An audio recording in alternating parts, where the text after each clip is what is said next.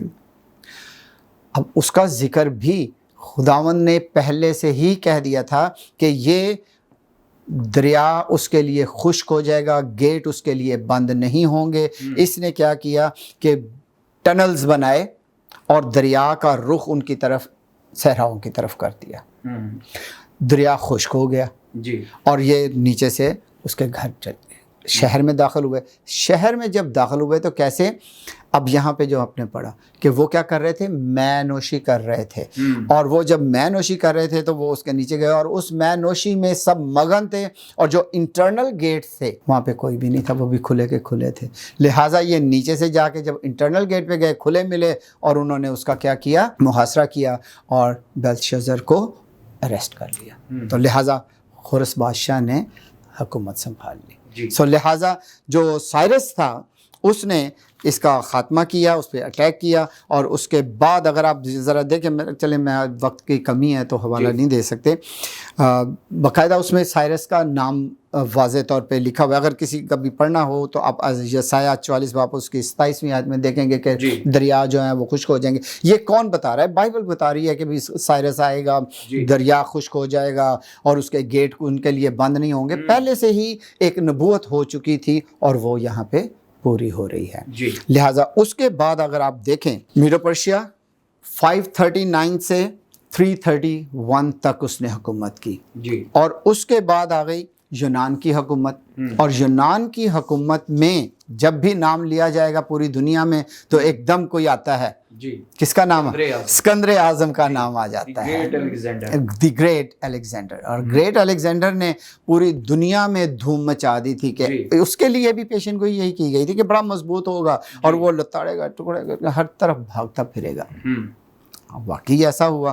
اور اس کے بعد پھر حکومت آ گئی روم.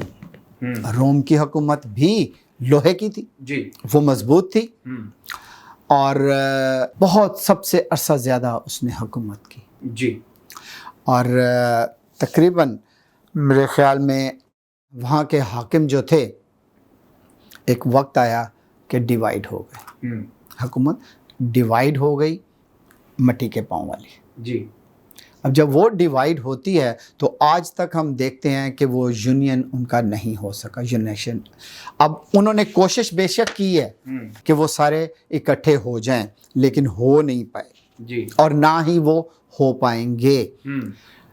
ایک یہاں پہ حوالہ میں چاہوں گا کہ آپ دیکھیں, دوسرے باب کی 43 ورس پڑھیں ذرا, 43ویں آیت. یہاں پر لکھا ہے, اور جیسا تو نے دیکھا کہ لوہا مٹی سے ملا ہوا تھا اور بنی آدم سے آمیختہ ہوں گے, لیکن جیسے لوہا مٹی سے میل نہیں کھاتا ویسے ہی وہ بھی باہم میل نہ کھائیں گے. جی. اب یہاں پہ اگر آپ ڈنمارک میں جائیں تو وہاں پہ جو یورپ کا فیملی ٹری بنایا ہوا ہے تو وہاں پہ دیکھیں گے کہ ڈویژن ہو چکی ہے. لیکن جیسے فریڈرک نے, نپولین نے اپنی بیوی کو ڈائیورس کیا اور دوسری حکومت سے شادی کی, اور اس کا مقصد صرف یہ تھا کہ وہ آپس میں ملے. اسی طرح لیڈی ڈائنا اور فریڈرک کی آپس میں شادی, وہ دوسری حکومتوں کے تھے آپس میں. یہ سب کچھ ثابت ہو رہا ہے کہ وہ آپس میں میل کھانے کی کوشش کریں گے لیکن مل نہیں پائیں گے. سو آمیختہ کا مطلب یہی ہے کہ انٹر میریجز, کہ وہ آپس میں انٹر میریجز کریں گے تاکہ کسی طرح سے ان کا میل ہو جائے. لیکن کیونکہ خداوند کا قول ہے اس لیے وہ ایسا نہیں ہو سکا. جو نبوت کی گئی ہے اس نے پورا ہونا ہی تھا, ہونا ہی ہے اور ہو کر رہنا ہے. جی, پریز گاڈ. بڑی خوبصورت باتیں. اور خدا کے کلام میں لکھا ہے آسمان اور زمین تو ٹل سکتے ہیں لیکن اس کے منہ کی باتیں ہرگز نہیں ٹل سکتی. ہم خدا کے خادم کے وسیلہ سے سیکھ رہے ہیں کہ کیسے حرف بہ حرف جو نبوت مقدس دانیل کی معرفت ہوئی یا جو نبوت اس کتاب میں موجود ہے وہ بالکل حرف بہ حرف پوری ہوئی. اور ہم دیکھتے ہیں کہ ہمارے خدا کا کلام زندہ ہے, مؤثر ہے, لا تبدیل ہے اور کبھی بدلتا نہیں اور پورا رہتا ہے، اور خدا اپنے کلام کو پورا کرنے کے لیے ہر وقت بیدار رہتا ہے۔ ہم اس ٹاپک کے تناظر میں آخری سوال کریں گے خدا کے خادم سے۔ سر، اس میں ذکر ہے ہاتھ لگائے بغیر کٹے ہوئے پتھر کا، تو میں چاہتا ہوں کہ بتا دیں کہ یہ پتھر جو ہے اس کی کیا امپورٹنس ہے، اس کی کیا اہمیت ہے؟ تھینک یو بھائی جان۔ ذرا دیکھیں اس کی 44 جو ورس ہے اسی چیپٹر کی، جی، وہاں پہ لکھا ہے اور ان بادشاہوں کے ایام میں آسمان کا خدا ایک سلطنت برپا کرے گا جی، جو تا ابد نیست نہ ہوگی اور اس کی حکومت کسی دوسری قوم کے حوالے نہ کی جائے گی، جی، بلکہ وہ تمام مملکتوں کو ٹکڑے ٹکڑے اور نیست کرے گی اور وہی ابد تک قائم رہے گی۔ یہ ایک حکومت ہے، یہ کون سی ہے؟